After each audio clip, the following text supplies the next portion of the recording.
जय हिंद दोस्तों, सीखो जीके में आपका स्वागत है। आज वीडियो नंबर 11 करंट अफेयर का है, जो 7 और 8 अक्टूबर का करंट अफेयर है। ठीक है, जो 7 और 8 अक्टूबर को रिलीज होने वाला है, जिसमें 20 प्लस क्वेश्चन का कलेक्शन है। ठीक है, डिटेल के साथ, जो आपको एसएससी रेलवे बैंकिंग में सहयोग करेगा। चलिए अगला क्वेश्चन पढ़ते हैं। पहला क्वेश्चन से कि सीपी राधा कृष्णन, जो हमारे उपराष्ट्रपति निर्वाचित हुए हैं, होने के बाद राष्ट्रपति ने महाराष्ट्र के राज्यपाल का प्रभाव किसे दिया है। ठीक है, तो देखिए, इससे पहले जो हमारे उपराष्ट्रपति है राधा कृष्णन जी, वे महाराष्ट्र के राज्यपाल थे। ठीक है ना, तो उसके उपराष्ट्रपति बनने के बाद आचार्य देवव्रत को अतिरिक्त प्रभार के साथ राज्यपाल का प्रभाव महाराष्ट्र का दिया है। ठीक है, अगर हम बात करें तो हम सीपी राधाकृष्णन जो 9 सितंबर 2025 को उपराष्ट्रपति बने हैं, इससे पहले वो महाराष्ट्र के राज्यपाल थे। ठीक है ना, तो वर्तमान में जो गुजरात के राज्यपाल है आचार्य देवव्रत, उनको महाराष्ट्र का अतिरिक्त प्रभाव मिला है। ठीक है ना, अतिरिक्त प्रभार मिला है। ठीक है, तो कौन बने हैं? आचार्य देवव्रत। दूसरा क्वेश्चन है कि नेपाल की पहली महिला मुख्य प्रधानमंत्री किसे नियुक्त किया गया है। तो देखिए, नेपाल में जो घटना हुई आंदोलन के बाद जो तो अंतरिम प्रधानमंत्री नियुक्त किया गया है, उनका नाम क्या है? सुशीला कार्की। ये बहुत महत्वपूर्ण है आपका, सुशीला कार्की। ठीक है, अब इनके बारे में जान लीजिए। जो नेपाल के वर्तमान राष्ट्रपति है रामचंद्र पौडेल, ठीक है ना, ये वहाँ के राष्ट्रपति है। 12 सितंबर 2025 को जो पूर्व मुख्य न्यायाधीश थे, जिनका नाम सुशील कार्की है, उनको अंतरिम प्रधानमंत्री नियुक्त किया गया। और ये भी जान लीजिए, नेपाल की पहली महिला प्रधानमंत्री है। और जब सुप्रीम कोर्ट की चीफ जस्टिस बनी थी, तो वो नेपाल की पहली महिला चीफ जस्टिस बनी थी। ठीक है ना, 2009 में वो सुप्रीम कोर्ट का न्यायाधीश बनी थी और 16 में नेपाल की पहली महिला प्रधान न्यायाधीश बनी थी। ठीक है, तो सब इम्पोर्टेंट है। सुशीला कार्की जो प्रधानमंत्री बनी है नेपाल की। अगला क्वेश्चन है, निम्न में से किस शहर में दुनिया का पहला डिजिटल आदिवासी विश्वविद्यालय आदि संस्कृत का लॉन्च किया गया? ठीक है ना, ये आदि संस्कृत विश्वविद्यालय का लॉन्च किया गया। ये कहाँ किया गया? ठीक है ना, तो ये आपको लॉन्च किया गया कहाँ? आपका नई दिल्ली में, भारत की राजधानी नई दिल्ली में लॉन्च किया गया। ठीक है, अब यहाँ पर देखिए, ये जो किया गया जनजातीय कार्य मंत्रालय के अंतर्गत आदि कर्म योगी अभियान, याद रखिएगा, आदि कर्म योगी अभियान के अंतर्गत भारत मंडपम में आदि संस्कृत विश्वविद्यालय की स्थापना की गई, शुरुआत की गई। ठीक है, ठीक है ना, इसका मुख्य उद्देश्य क्या है कि राष्ट्रीय एवं वैश्विक दर्शकों के लिए जनजातीय उत्पादों को प्रदर्शित करना और उसे ऑनलाइन कर कर उसके ख्याति में विकास करना। ठीक है, तो क्या नाम है? आदि संस्कृत। किस यूरोपीय देश में ब्लॉक एवरीथिंग नामक अभियान चला है और देशव्यापी सरकार विरोधी प्रदर्शन हुए? ठीक है ना, ये अंतर्राष्ट्रीय से न्यूज़ है। तो देखिए, ये जो अभियान चला है आपका फ्रांस में चला है। कहाँ चला है? आपका फ्रांस में चला है। ठीक है, अब यहाँ पर देखिए क्यों चला है। तो देखिए, वहाँ पर एक विरोध प्रदर्शन चला जिसका नाम क्या है? Block everything. ठीक है ना, सरकार जो 2026 का बजट जो पेश की है, उसमें कुछ चीज़ों को वो हटा दिया, जिसके कारण ये आपका देशव्यापी विरोध चला है। पेंशन, रिटायरमेंट पैसा को रोक देना, हेल्थ सर्विस में कटौती, नेशनल हॉलीडे है उसको ख़त्म कर देना, ये सारे कटौती के कारण फ्रांस में क्या हुआ है? विद्रोह हुआ है। और इसी के लिए मैक्रोन जो वहाँ के राष्ट्रपति है, प्रधानमंत्री फ्रांसवा बैरोवा को निलंबित कर दिया है। ठीक है ना, और उसके बदले एक नए प्रधानमंत्री को नियुक्त किया है, सेबेस्टियन लोकार्नो। ये भी इम्पोर्टेंट है। ठीक है ना, अभी फ्रांस में प्रधानमंत्री को भी अपदस्थ कर दिया गया है और उसके बदले सेबेस्टियन कार्नो को नियुक्त किया प्रधानमंत्री। ठीक है, तो कहाँ ये हुआ है? ब्लॉक एवरीथिंग, मतलब फ्रांस में हुआ है। ठीक है, अगला क्वेश्चन है, तख्तापलट की कोशिश के लिए किस देश के पूर्व राष्ट्रपति जायर बोल्सोनारो को वहां के सुप्रीम कोर्ट ने 27 साल की जेल की सजा सुनाई है? ठीक है ना, तो देखिए, ये हुआ है कहाँ पर? ब्राजील में। ठीक है ना, ब्राजील में जो पूर्व राष्ट्रपति थे जायर बोल्सोनारो, इनको 27 साल और 3 महीने, ठीक है ना, 27 साल 3 महीने को जेल का सजा मिला है। क्यों मिला है? क्योंकि ये जो वर्तमान राष्ट्रपति है लूला दा सिल्वा, ठीक है ना, उसको हटाने के लिए सैन्य संगठन का इस्तेमाल कर रहे थे, जिसके कारण इनको 2022 के चुनाव के समय तख्तापलट के लिए दोषी ठहराएगा और उसे 27 वर्ष और 3 महीने का जेल कारावास दिया गया है। ठीक है, अगला क्वेश्चन है, निम्न में से किस देश ने भ्रष्टाचार से लड़ने के लिए डीएलआ नामक, याद रखिएगा ये डीएलआ बहुत महत्वपूर्ण है, दुनिया का पहला एआई जनित मंत्री नियुक्त किया गया। ठीक है, भ्रष्टाचार को रोकने के लिए। तो देखिए, भ्रष्टाचार को रोकने के लिए जो ये डीएलआ नामक मंत्री नियुक्त किया गया है, उस देश का नाम क्या है? अल्बानिया है। क्या नाम है? अल्बानिया। वह अल्बानिया देश जो है एक एआई जनित एक मंत्री नियुक्त किया है जिसका नाम क्या है? डीएलआ। ठीक है, निम्नलिखित में से किस राज्य में भारत की पहली बांस आधारित बायो रिफाइनरी स्थापित की गई है? ठीक है ना, तो देखिए बांस जो सबसे बड़ी घास के अंतर्गत आती है प्रजाति में, और ये जो स्थापित किया गया, कहाँ किया गया? असम में। कहाँ स्थापित किया गया? असम में। अब देखिए असम के नुमालीगढ़ में स्थापित किया गया सितंबर 2025 में। ठीक है, इसमें बांस से बायोएथेनॉल का उत्पादन होगा। ठीक है ना, और इसको कौन कर रहा है? Assam bioethanol private limited. ठीक है ना, और इसका उद्देश्य क्या है? ऊर्जा आत्मनिर्भरता को बढ़ावा देना, हरित ऊर्जा को बढ़ावा देना। ठीक है ना, बांस के उत्पादन में वृद्धि होगी। ठीक है ना, इससे बायोएथेनॉल का उत्पादन होगा। कहाँ? असम के नुमालीगढ़ में। ठीक है, क्वेश्चन नंबर 8 है कि निम्न में से किस देश में जापाड 2025 नामक बहुराष्ट्रीय अभ्यास शुरू किया गया? देखिए ये जो अभ्यास शुरू किया गया है वो कहाँ है? रूस में। ठीक है ना, कहाँ पर? रूस में स्टार्ट किया गया, जिसमें भारत भी इसमें भाग ले रहे हैं। अब यहाँ देखिए ये जो मुख्य रूप से जो अभ्यास है वो रूस और बेलारूस के बीच है। ठीक है, किसके बीच? रूस और बेलारूस के बीच संयुक्त सैन्य अभ्यास है। इसमें भारत सहित 20 से अधिक देश इसमें भाग ले रहे हैं, जिसमें थल सेना, वायुसेना और नौसेना तीनों के जवान भाग ले रहे हैं। ठीक है ना, इसका मुख्य उद्देश्य क्या? अभ्यास में क्या होगा? पारंपरिक युद्ध, आतंकवादी विरोधी ऑपरेशन और संयुक्त परिचालन रणनीति के अंतर्गत ये सब चीज किया जाएगा। तो रूस में हो रहा है और इसमें भारत सहित 20 देश शामिल हो रहे हैं।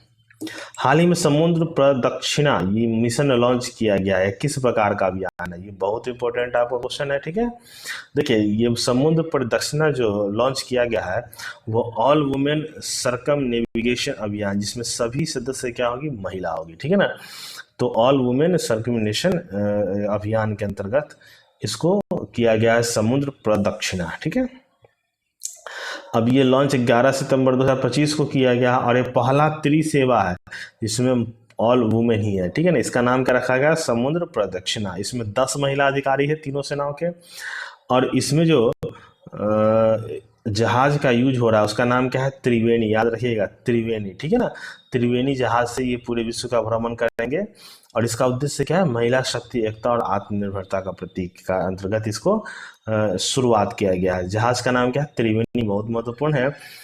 क्या नाम आपका? समुद्र प्रदक्षिणा। ठीक है, अगला क्वेश्चन है कि अर्थशास्त्र के लिए पीवी नरसिम्हा राव पुरस्कार निम्न में से किसे प्रदान किया गया?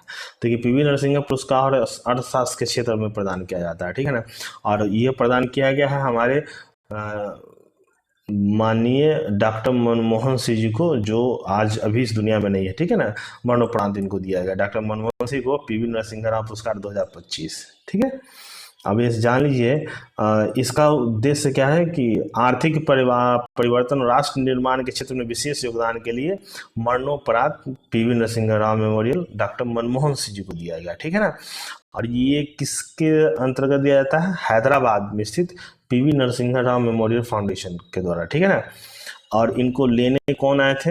किनको प्रदान किया गया था? मनमोहन जी को, और उनके मरने के बाद उनकी पत्नी गुरशरण कौर को दिया गया। ठीक है, क्या नाम है? गुरशरण कौर जी को दिया गया। ठीक है, अगला निम्न से किसी विश्व प्रसिद्ध टाइम मैगजीन द्वारा किड्स ऑफ द ईयर 2025 से चुना गया है। ठीक है ना, और ये किसके द्वारा? टाइम्स मैगजीन के द्वारा चुना जाता है। ठीक है ना, तो ये चीज चुना गया है जो भारतीय अमेरिकी है, उनका नाम क्या है? तेजस्वी मनोज। क्या नाम है?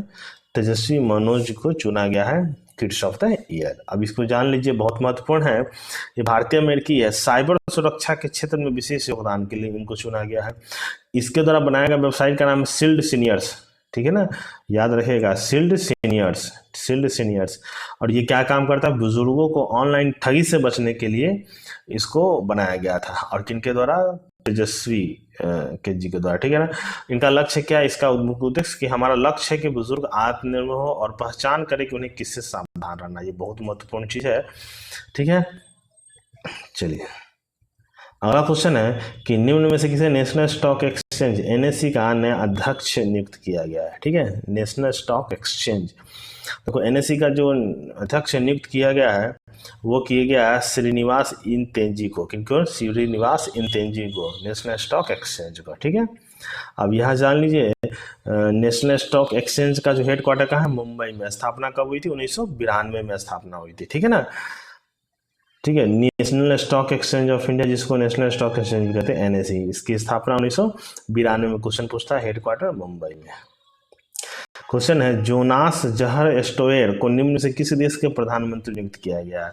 ये आपसे क्वेश्चन पूछा जाता है राष्ट्राध्यक्ष के बारे में। देखिए ये चुना गया है किनको? नॉर्वे का, ठीक है, नॉर्वे का, ठीक है। कहाँ का चुना गया है? नॉर्वे का। फिंच रेटिंग्स के हाल ही में सितंबर 2025 में भारत की GDP वृद्धि दर का वित्त वर्ष 2025 में अनुमान किससे संबंधित है? देखिए ग्रोस डोमेस्टिक प्रोडक्ट जो है भारत का, उसको फिंच के द्वारा जो रेटिंग किया गया है वो 6.5 से 6.9 तक का प्रेडिक्ट किया गया है, ठीक है ना। इसके बीच ही भारत का ग्रोथ होगा, ठीक है ना। हाल ही में भारत ने किस देश में यूनिवर्सल पोस्टल कांग्रेस UPI या UPU एकीकरण का शुभारंभ किया है? ठीक है, तो देखिए UPI जो भारत का है उसको UPU के साथ जो मिक्स किया गया, एकीकरण किया गया है, वो कहाँ है? दुबई में। कहाँ किया गया है? दुबई का UPU है, भारत का UPI को एकीकरण किया गया है, ठीक है। अगला क्वेश्चन है 16 कि स्वच्छ भारत वायु सर्वेक्षण 2025 में 10 लाख से अधिक आबादी वाले शहरों की सूची में कौन सा शहर शीर्ष पर है? देखिए लगातार 10 सालों से शीर्ष पर है। उनका नाम क्या है? इंदौर, ठीक है ना। इंदौर शहर स्वच्छ वायु सर्वेक्षण और स्वच्छ शहर सर्वेक्षण में भी प्रथम स्थान पर है, ठीक है। निम्न में से किस शहर को हाल ही में रामसर वेटलैंड सिटी की मान्यता दी गई? ठीक है ना, रामसर वेटलैंड सिटी। देखो तो वहाँ रामसर जो वेटलैंड सिटी है वो दिया गया किस शहर को? उदयपुर का, ठीक है ना। ये राजस्थान का है, ठीक है, राजस्थान का उदयपुर सिटी को, ठीक है। अब इसके बारे में जान लीजिए। तो राजस्थान रामसर कन्वेंशन का एक अंतर्राष्ट्रीय महत्व का दर्जा रखता है। ये इसको 1971 में जो ईरान के रामसर में हुआ था वहाँ उससे शुरुआत हुई है इसका, ठीक है। अगर उदयपुर के शहर की बात करें तो उदयपुर के 5 प्रमुख आद्र भूमि है, जिसमें पिछोला, फतेहपुर सागर, रंग सागर, स्वरूप सागर और दूध तलाई। ये 5 है जो ऑलरेडी आद्र भूमियों में है, तो इसलिए उदयपुर को क्या कहा गया है? रामसर शहर के रूप में नामित किया गया है, ठीक है। हाल ही में बेंगलुरु के किस क्षेत्र को जैव विविधता विरासत स्थल घोषित किया गया है? ठीक है ना, बेंगलुरु किस शहर को? तो देखिए बेंगलुरु का एक शहर है, इसका नाम है कैंटोनमेंट रेलवे कॉलोनी, ठीक है ना। कैंटोनमेंट रेलवे कॉलोनी को जैव विविधता विरासत स्थल घोषित किया गया है, ठीक है। अब ये जान लिए कि सरकार ने रेलवे छावनी 8.6 एकड़ में फैला हुआ है, ठीक है ना। और ये बेंगलुरु में दूसरा जैव विविधता विरासत स्थल है। इससे पहले गांधी कृषि विज्ञान केंद्र को घोषित किया गया था और इसके बाद इसको घोषित किया गया कैंटोन रेलवे स्थान को, ठीक है ना। कर्नाटक में पहले से ही भारत का पहला जैव विविधता स्थल नेल्लूर इमली ग्रोव 2007 में घोषित किया गया, ठीक है। तो इसको याद रखिएगा। निम्न से किसके द्वारा डिफरेंट बट नो लेस नामक किताब लिखी गई है? देखिए ये जो लिखी गई है किसके द्वारा? अनुपम खेर जी के द्वारा। याद रखिए डिफरेंट बट नो लेस, ठीक है, डिफरेंट बट नो लेस किसके द्वारा? अनुपम खेर जी के द्वारा। अगला क्वेश्चन आपका है निम्न किसके द्वारा पूर्व प्रधानमंत्री अटल बिहारी वाजपेयी पर आधारित बिलियर्ड्स डिलेमा, ठीक है, बिलियर्ड्स डिलेमा नामक किताब किसके द्वारा लिखी गई है? ठीक है, तो ये लिखा गया किसके द्वारा? अभिषेक चौधरी जी के द्वारा। किसके द्वारा? अभिषेक चौधरी जी के द्वारा। अगला क्या है निम्न से किसके सम्मान में 11 दिसंबर को दिग्विजय मनाया जाता है? ठीक है ना, तो देखिए दिग्विजय जो मनाया जाता है वो स्वामी विवेकानंद जी के सम्मान में मनाया जाता है, ठीक है ना। किसके सम्मान में? स्वामी विवेकानंद जी के सम्मान में, ठीक है। तो ये आपका सेट नंबर 11 था, ठीक है ना। इसको याद रखिएगा, कीजिएगा, पढ़िएगा, अच्छा लगे तो शेयर कीजिएगा, लाइक कीजिएगा, कमेंट्स कीजिएगा। धन्यवाद।